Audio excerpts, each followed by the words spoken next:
So we're just going to wait so everyone kind of slowly makes their way in.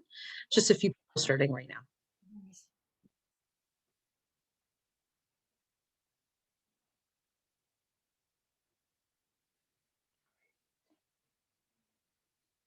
There we go.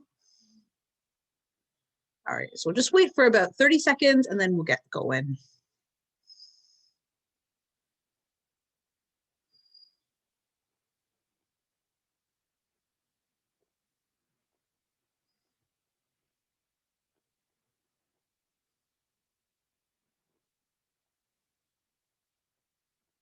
It's such a nice day today. It's almost like you don't want to be indoors to do a webinar, right?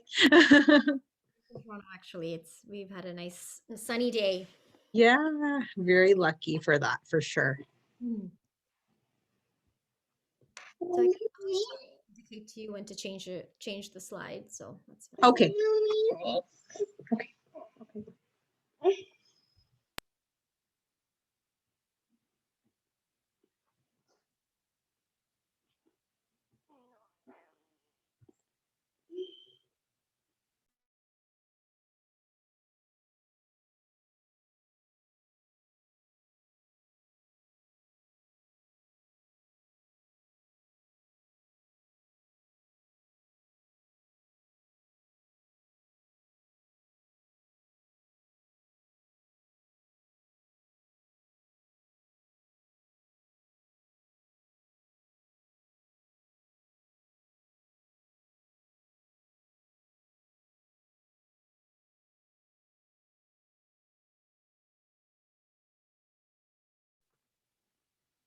All right, we're going to get started today. It is about 4:03, so some people will start rolling in as well. If you're okay with that, Priyanka, as well. Perfect. Right. So today is a very hot topic. I know a lot of people are really intrigued by the whole idea of different viruses, the cold itself, flu as well. And so today is something that a lot of patients were asking about, and basically how to boost your immunity during this time of year.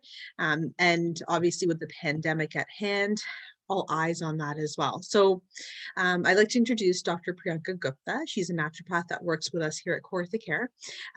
She is able to access all patients in any area right now just because she is on a virtual platform. So the nice thing about that is she's able to see patients, still get blood work done, and do all the things that a naturopath may do in person, but she's doing it virtually, which is fantastic. So I'd like to say thank you first and foremost, Priyanka, for taking the time out of your day on a beautiful day like today and spending that time and teaching us a little bit more about what we need to know to fight through, every year with the flu and all, but especially with something like with what's going on right now with COVID and all as well. So without further ado, I will let you take it away.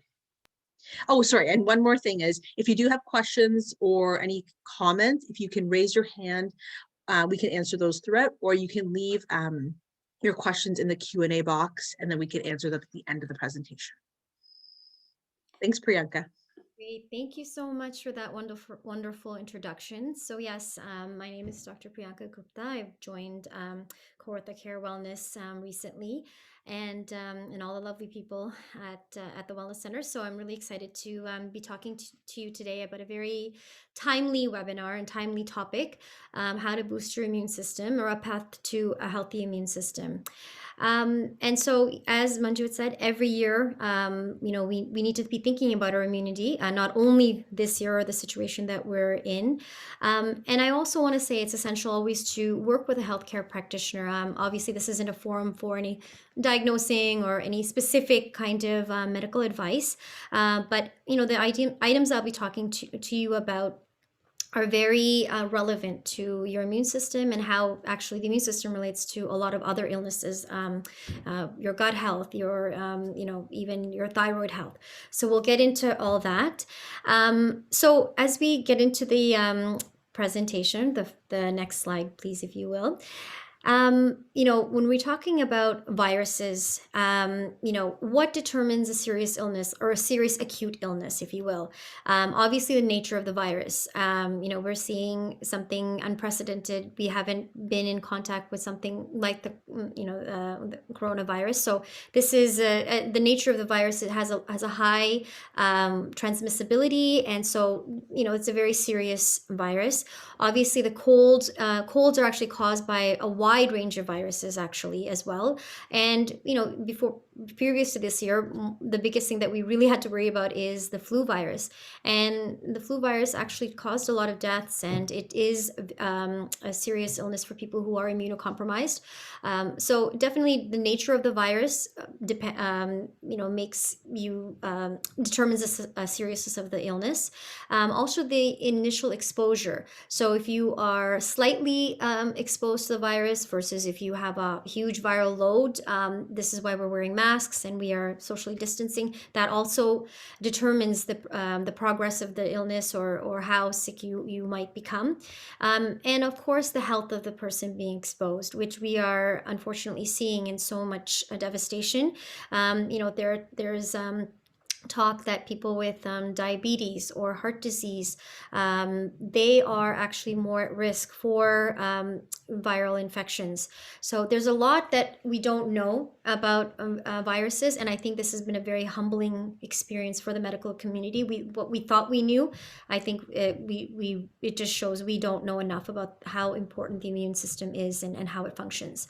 So the immune health rather is the basis for many other conditions, which I see because I do a lot of chronic care, not so much acute care, but I see people who come in with a lot of autoimmune conditions. So for example, eczema, rosacea, Hashimoto's thyroiditis. These are autoimmune conditions where the body is not mounting a reaction to something foreign, but actually to ourselves. So it's interesting. We're not only talking about viruses and bacteria outside, we're also talking about how to attenuate our own immune health so that the body doesn't get confused and mounts a reaction in our own cells. For example, seasonal allergies. This is, again, a type of autoimmunity. So if I can have the next slide. So these are all factors in determining the immune health. And interestingly enough, as we age, our immune system does impair. This is also, again, why a lot of children don't seem to be succumbing to coronavirus. We are more concerned with people who are older, and it's more imperative for them to really take care of their immune system. So what are the factors that impair immunity with age? Decreases in beneficial bacteria in intestines. As we get older, bifidobacterium, which is located in our large intestine, actually starts to decrease. There is lactobacillus, there's bifidobacteria. There are many different types of beneficial bacteria that are in our gut. And as we increase with age, the beneficial bacteria, bifidobacteria specifically, starts to decrease. So we'll talk a little bit more in detail about gut health, but that's one of the factors. Something that's called aging. So this basically is, inflammation throughout your body. And a lot of this has to do with your diet. Individuals who have a high processed, high sugar diets, they are more prone to getting more inflammation, and also low grade inflammation. I used to do I still do actually, a lot of food sensitivity testing.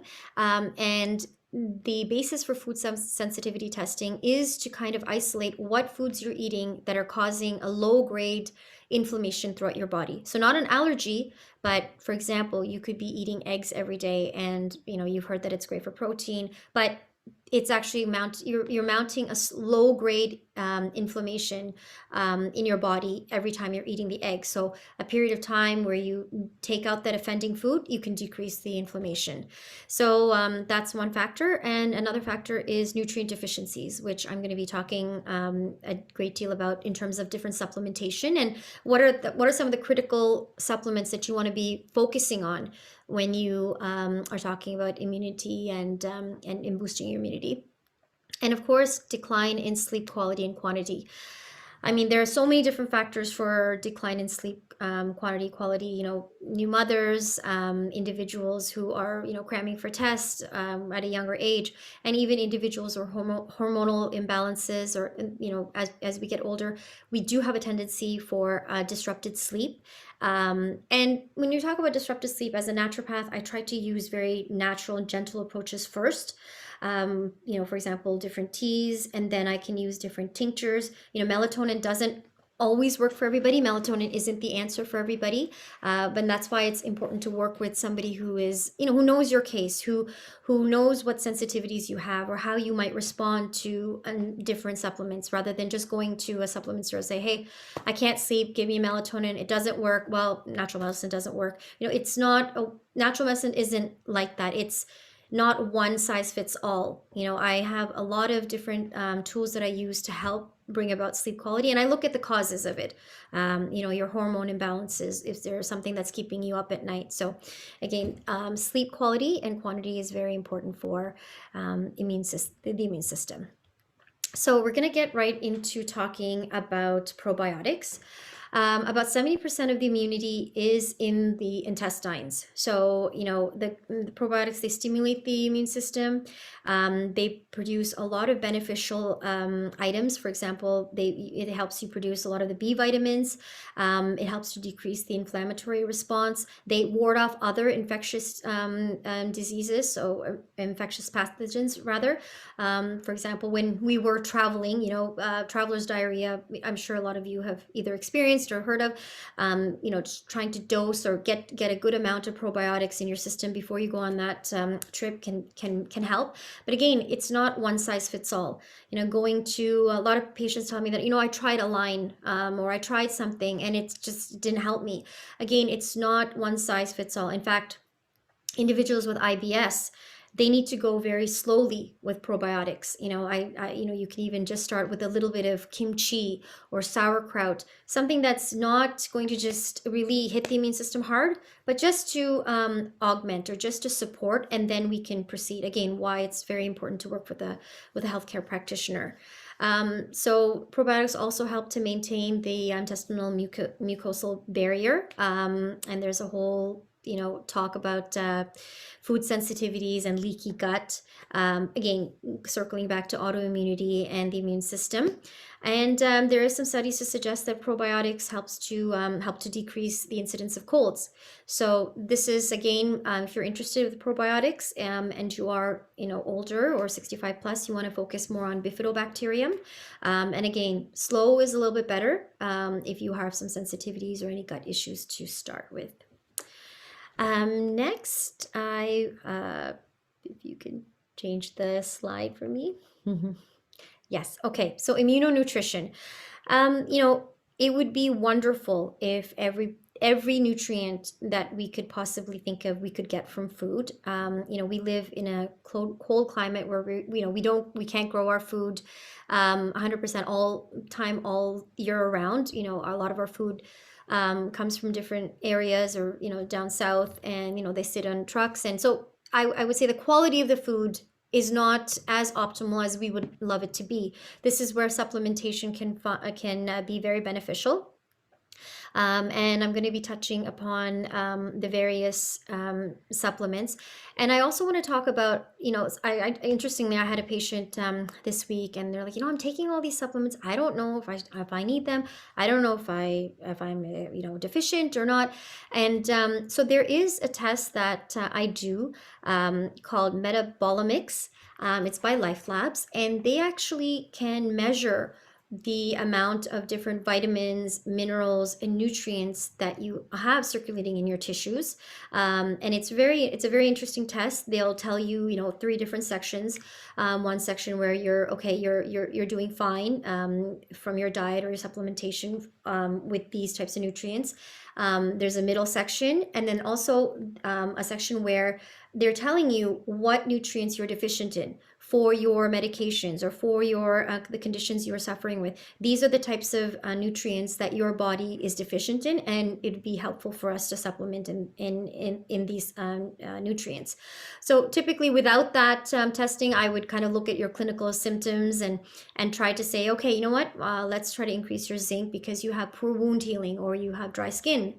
But this is a very accurate test that you could do to really focus in on what nutrients are you are deficient in, and just take you to that next level in terms of your health and wellness. So I'm going to be first getting to the next slide. The first nutrient is vitamin D. So vitamin D is a much needed nutrient, especially in Canada. We have the sun shining on us today here in Toronto, but for a major part of the year, we are not getting enough vitamin D. And vitamin D has been found to be very effective for viruses and bacteria, your immune system mounting the proper reaction and helping your immune system to basically ward off viruses. It's a very important nutrient also for mental health and wellness. A lot of diseases like schizophrenia, Alzheimer's disease, even seasonal affective disorder, vitamin D plays a huge role, and it's really an underestimated nutrient. And the recommendations are at least 1,000 international units per day.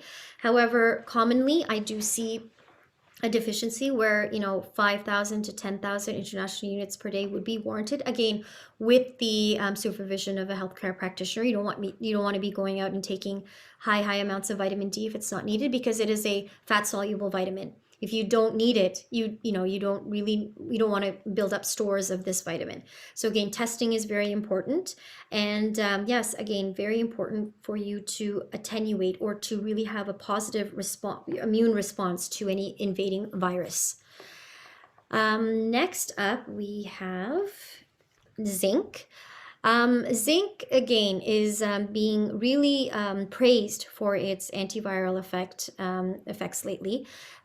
Even with mild deficiencies of zinc, it actually suppresses a hormone that's not very well known. It's called thymulin, which is produced in the thymus gland. So zinc can actually help augment or help to produce this thymulin, which is a sort of like an immune modulator. And deficiencies we can see with poor wound healing, lethargy, changes in taste. And there are great sources of zinc: baked beans, yogurt, chickpeas, oatmeal.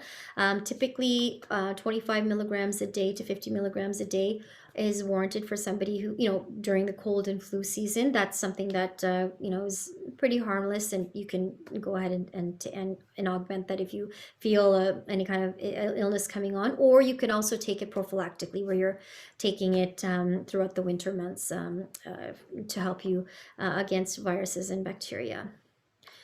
Next up, we have vitamin C. Yes, this is the mother of all antioxidants. It was Linus Pauling who did a lot of research. He was a chemist who did a lot of research on vitamin C. In Toronto, I do a lot of vitamin C intravenous therapy. I do a lot of high doses for a lot of different conditions, from cancer to immune health to chronic fatigue. Vitamin C is very critical for us. It's a water-soluble vitamin, and it has a major role in the immune system. It improves the integrity of connective tissue. It increases natural killer cell activity, and it's a natural antiviral. So it really is important, and it recycles other antioxidants. So the antioxidants help to ward off free radicals, and the less free radicals you have, the more efficient your immune system works. So by having adequate amounts of vitamin C, you can recycle other really important antioxidants. So a minimum of 2,000 milligrams per day is required, and you can easily get this from fruits and vegetables for sure, peppers, citrus fruits. And if you're looking for that extra immune boost, definitely people are taking 5,000 milligrams a day, and that's perfectly safe as well. Okay, so next we have quercetin. So quercetin is not probably as popular or as commonly known as the other nutrients I talked about. It is a flavonoid. It's a type of antioxidant. Oxidant. As a flavonoid, it's produced in very high color or strongly colored fruits and vegetables, again, like peppers, like citrus fruits. And it's been shown to be very effective for allergy relief. If anybody has any seasonal allergies, this is something easy you can take. Again, through with naturopathic care, when you go to a healthcare professional, it's not only like just take quercetin and you'll be okay. That is one step you can take, but there's a lot of other factors to helping you with your allergies. But definitely there's a link to immune health and taking quercetin. It's again a strong antioxidant, and it has shown a lot of antiviral activity. So I did put a little bit of a synopsis here from a journal, and it's been shown that it can be very promising for the treatment of the common cold, about 500 to 1,000 milligrams per day. There's not much that we can really do for the common cold except rest, chicken noodle soup, or vegetable soup, if you will. But this is something that can also augment your healing time and your response to the viruses. Okay, now I wanted to kind of close off with those are the nutrients that I talked about, and I want to talk about some of the other aspects about immune health. As I mentioned, sleep. And I also mentioned that melatonin is not the only option. There's passion flower tincture. There's a lot of great teas, to help you sleep. And I think sleep and restful sleep is so important. And one of my patients has a Apple Watch, and they'll measure actually how much deep sleep you're having, how much REM sleep you're having. And so sleep is a crucial part of being healthy and having a healthy immune system, and also de-stressing. So I do a lot of work with hormonal patients, and adrenal functioning is very important to the level of stress. To actually uncover the level of stress you're experiencing. Now you might say, well, I don't really have much stress. It's okay. It's interesting how much stress can creep up, or what could be stressful for one person may not be stressful for another. It's really your perception, or it's your lifestyle. So a very easy thing to do is try some mindfulness or yoga, meditation. These are very important factors to help you de-stress, or any fun hobby, or even laughing, or stress is something that's underrated in terms of its connection to the immune system. So I just wanted to really highlight that. And one herb that's getting a very important recognition as a de-stressing herb is called ashwagandha. It's from Ayurvedic medicine, and this really is an interesting herb, and its usefulness in helping you manage your cortisol levels. And cortisol is the main stress hormone. It kind of keeps you in this fight or flight state. I mean, it's all connected. If you don't sleep enough, you kind of are, your cortisol levels go up, and then it's an interesting thing. I put everything in bullet forms, but it's actually more of a circle than anything else. But ashwagandha, I just wanted to highlight how amazing this herb is, and for de-stressing. It's also great for your thyroid. If anybody would like, I can also speak more in depth about ashwagandha specifically. And lastly, a balanced diet. That is the basis of all immunity. I think lowering our processed foods, lowering our sugar content, and trying to have, I mean, it's okay, obviously it's an 80-20 principle. You want to be good 80% of the time, and 20%, let's be real, like we have to also enjoy our food and enjoy what we eat. So the 20% is fine, but the 80%, to have a wide range of colors in your plate, a wide range of fruits and vegetables, not only the same things, experimenting with new foods. For example, I was listening to somebody talk about endives, and I was thinking, yeah, I don't really use that vegetable too much. So these are all important factors, even for your gut. So as I said, it's not a linear conversation, it's all kind of connected. And yes, I'd just like to leave you with this the idea that it's the immune system is something that we can definitely attenuate, we can definitely work on, and it's really the day-to-day choices that you make that help us in terms of our immune health. So yeah, so if there's any questions, I'd like to open it up. Leave that there. We'll give everyone a couple of minutes just to see if there's any questions. I have a question actually. And so I see a lot of these things at the local health food stores, like Immune Busters, or like it's like a powder or some sort of over the counter that you can purchase for kids or adults. And I'm just wondering, for someone who has an underlying condition, like somebody who is diabetic or has a heart condition or something to that extent, would it be best to sort of go to those, or would it be better to speak to someone like yourself who would then assess the whole system and then advise what would be best? Yeah, I mean, it definitely I mean, every case that I see, or I shouldn't say case, every individual that I see something that is really individualizing. I cannot say that, you know what, it's a prescription. Everybody who has immune dysfunction, go and take this. Everybody who has, thyroiditis, go take this. It's so individualizing, and I think this is what's so important about our medicine. It's that it's not one size fits all.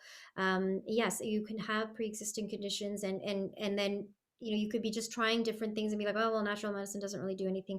But again, you really need somebody to work with, somebody who understands your full case. You could have different things going on. You could have IBS you don't even know about. You could have different issues going on, and so it's best to really work with somebody who can do some testing, who has the clinical knowledge and expertise to really custom make or advise you appropriately as to what you should be taking. Yeah. Another couple of questions that someone had was, where are we located? So just to give a little bit of more information. So if you are looking for an appointment, it is done virtually. Just with the nature of the pandemic, a lot of the services are going to be telehealth virtual. It's very easy to get to. It's just a click of a button and you are able to get the same type of treatment, assessment, all that, but just on a virtual, more safer platform. And naturopathic medicine is not covered through OHIP, correct, Priyanka? Yes, it's not covered through OHIP. It's out of pocket, but most insurance companies do have some allotment for naturopathic medicine in the coverage. Yeah. Mhm. Perfect. Awesome. And so I'll just go to the next slide. If anyone has any other questions, feel free to keep asking or putting your hand up. Yeah, we just have somebody else. Sorry. Kevin's asking, sorry, if we're covered through OHIP. So we just had just answered that, Kevin. And so we're covered through extended health.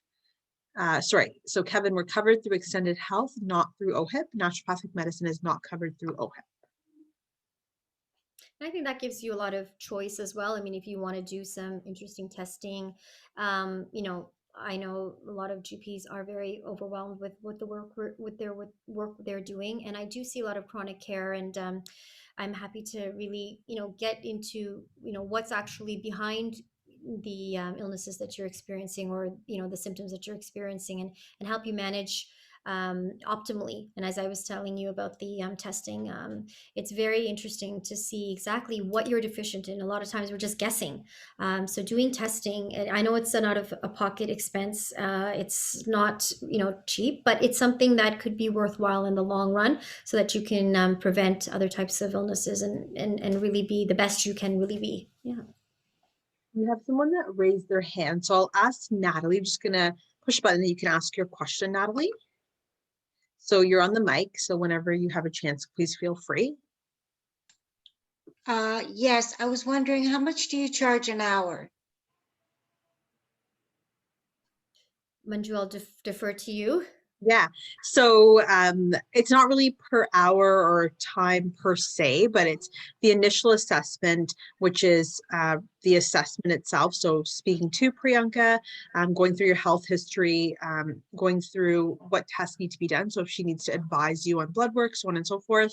And if she doesn't, then I guess treatment, whatever she'd advise you. It's 180. There is seniors pricing as well. And then each visit thereafter, depending on then time, so whether it's 30 minutes follow-up or 45 minutes, then the price does vary and it is less than that as well. And there's also seniors and children's pricing too. And we can provide that information. If you'd like us to email it to you, we can send that as well. Yes, please. Thank you. Yeah, so just leave your, if you don't mind, leaving your email address in the chat box and we can send that information to you by the end of the day. Okay, thank you. Yeah, no problem. Does anybody else have any questions at all? Okay, I think Kevin over here has a question, so I'll just pull him up on the mic. Go ahead, Kevin. Kevin, do you have a question?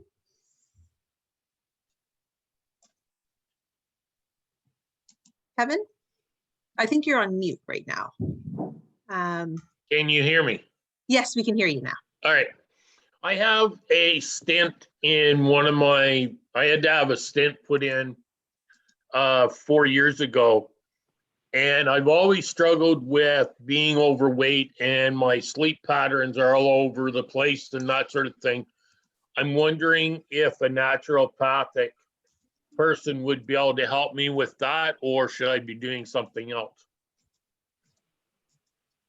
Well, definitely naturopathic medicine has its place in helping manage certain symptomatology and getting to the root of certain things that you're experiencing.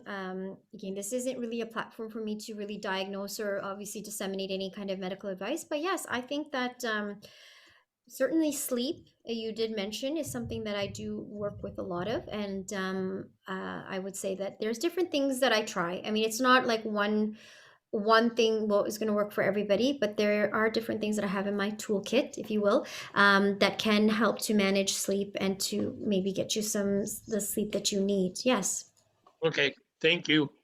And just to add to that, because I know sometimes there's a lot of different things going on. I actually just read a post yesterday that was done by a naturopath as well. And the question was, why do MDs only